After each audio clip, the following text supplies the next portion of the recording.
உங்கள் தங்க நகை விற்று உடனடி பணம் பெற மேக்ஸ் கோல்ட் கால் 04445454545. திருவள்ளூர் மாவட்டம் திருமழிசையில் உள்ள ஏரி கால்வாயில் விடப்படும் கழிவு நீரால் நிலத்தடி நீர் பாதிக்கப்பட்டு விவசாயம் செய்ய முடியாத நிலை ஏற்பட்டுள்ளதாக விவசாயிகள் வேதனை தெரிவிக்கின்றனர். திருமழிசை ஏரி கால்வாயை சுற்றி அமைந்துள்ள குடியிருப்புகளிலிருந்து வெளியேற்றப்படும் கழிவு நீரால் சுமார் 200 ஏக்கர் விளைநிலங்கள் பாதிக்கப்பட்டுள்ளதாக தெரிவிக்கின்றனர்.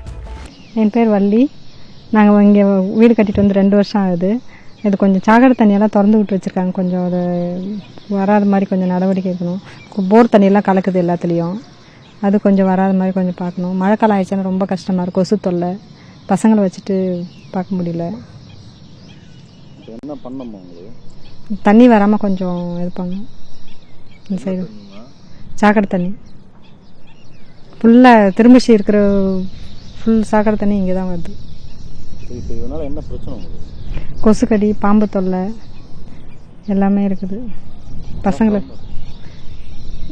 கொசுக்கடி, பாம்பு தொல்லை, குழந்தைங்க வச்சுட்டு கஷ்டப்பட்டுட்ருக்கோம். எத்தனை வருஷமா இருக்குமா இந்த மாதிரி? இப்போ ஒரு 6 மந்த்தாக இருக்குது.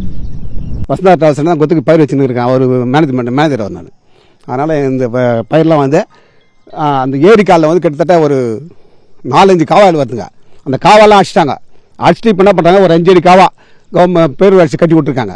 அந்த காவாயில் ஏரி தண்ணி அடிச்சுட்டு இந்த தண்ணிலாம் இந்த கழிவுநீர் தண்ணி இது கிட்டத்தட்ட 200 வீடு 300 வீடு இருக்காங்க அந்த பக்கத்தில். இந்த நகரில் கட்டிருக்காங்க. அந்த நகரில் இருக்கிற தண்ணி பூரா இந்த 4 காவாயில் வந்து இந்த பயிரில் தண்ணி வருது. அந்த தண்ணியை எடுத்து சுத்தமாக எங்கேயும் கொண்டு கொடுத்துக்கு பேர் வச்சு நடவடிக்கை எடுக்கல. அது அந்த தண்ணி பூரா அந்த கைனுங்களில் பாஞ்சு கிட்டத்தட்ட 200 ஏக்கர் நிலம் இருக்கும். இங்கேருந்து அந்த பனிமலை காய்ச்சி வரைக்கும் அந்த 200 ஏக்கர் நிலமும் நாங்கள் பயிர் வைக்கிறதே கிடையாது. இது விஷயமா நான் 4-5 தான் கலெக்டருக்கு, சிஎம் முதலமைச்சருக்கு, சம்மந்தப்பட்ட அதிகாரிகளுக்கு அப்புறம் மனு கொடுத்தாச்சு. அது தாசில்தார் முதலுக்கு கொடுத்துட்ருக்கோம். அது விஷயமா எந்த நடவடிக்கையும் இல்லை. சும்மா என்னமோ நடவடிக்கை எடுக்கிற மாதிரி ஒரு தபால் அனுப்பிச்சி விட்டு அது வரைக்கும் அவங்க வேலையை பார்த்துட்டு இருக்காங்க.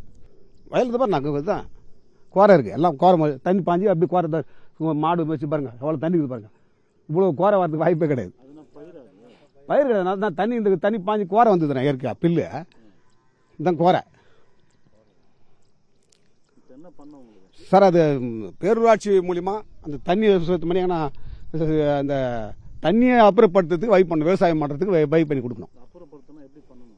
எப்படி பண்ணால் கழிவுநீர் கால்வா வருதுங்க. காவா இருக்கும். அந்த கழிவுநீர் காவா இது ஏரி இருக்குது. இந்த காவா இருக்குது. அந்த காவா வாரி முன்னே வந்து பக்கம் அப்படி தான் போயிருந்தது தண்ணி. இந்த காவா நேராக போயிட்டு அப்படி போயிருந்தது. இந்த பயிரை குப்தி ஏரி பக்கம் போயிட்டு அப்படி போயிட்டோம். அப்படி போய் வழி பண்ணி வச்சுருந்தாங்க. அந்த காலத்தில் அப்படி தான் பாஞ்சுது தண்ணி. இப்போ மொத்தமே ஆக்கிரம் பண்ணிட்டாங்களே, எப்படி பண்ணுறது? பேரூராட்சி தான் வந்து பாதாள சாக்கடை கட்டி தான் விடணும். இப்போ 2-3 வருஷம் ஆச்சு. 4-5 22 கொடுத்தோம். அதுலேருந்து பயிர் வைக்கல. நாங்கள் தொடர்ந்து விவசாயம் செஞ்சுன்னு வரோம். திருமழிசை உடையர் கோயில் 2 பகுதி ஒன்றா சேர்த்து பயிர் செஞ்சுட்டு இருக்கிறாங்க. நாங்கள் திருமழிசையில் வந்து 400 சர்வே நம்பரில் ஒரு 250 ஏக்கரா இருக்குதுங்க. அது மேலே ஃபுல்லாக விவசாயம். கீழ்கைடியில் வந்து உடையர் கோயில் கிராமம். அதில் 300 நம்பர் சர்வே நம்பரில் நிலம், விவசாய நிலம், பியூர் 3 பாகம் பயிர் செய்கிற நிலம், பச்சை நிலம். அதில் வந்து என்ன பண்ணிட்டு இப்போ திருமழிசையில் வந்து பாதி இடம் பிளாட் போட்டு பிளாட் நகர்ப்புறமாக மாற்றிட்டாங்க. அங்கே எல்லாம் ஹவுஸ் போர்டு வீடு கட்டினவங்க மொத்தமும் ஏற்கனவே திருமழிசையில் தண்ணி கழிவு நீரும் மழை தண்ணியும் 2 சேர்ந்து கீழ்ப்பகுதியில் விட்டுடுறாங்க. எங்களுக்கு திருமழிசை கீழ்ப்பகுதியிலையும் உடையூர் கோயில் ஃபுல்லாகவும் எங்கள் இடம் சொந்த இடம் என்னுடைய அண்ணன் எல்லாம் சேர்த்து ஒரு 50 ஏக்கரா 60 ஏக்கரா இருக்குதுங்க. அது ஃபுல்லாகவே சேகடை தண்ணி பாயறதுனால பயிரே வரலைங்க. பயிர் வந்து காலை விட்டோம்னா தொடவேரிலும் நிலத்தில் போகுது. அதனால் பயிரும் வரல, ஒன்றும் வரல.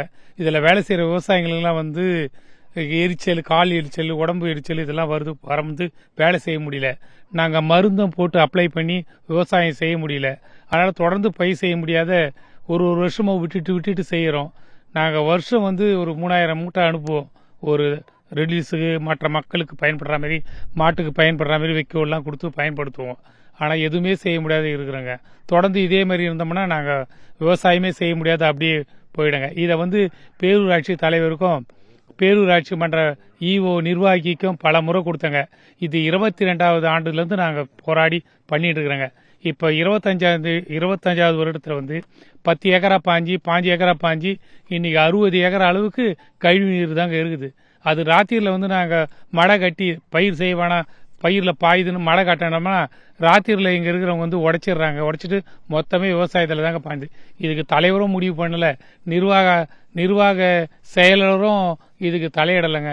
உங்கள் தங்க நகை விற்று உடனடி பணம் பெற மேக்ஸ் கோல்டு கால் 04445454545.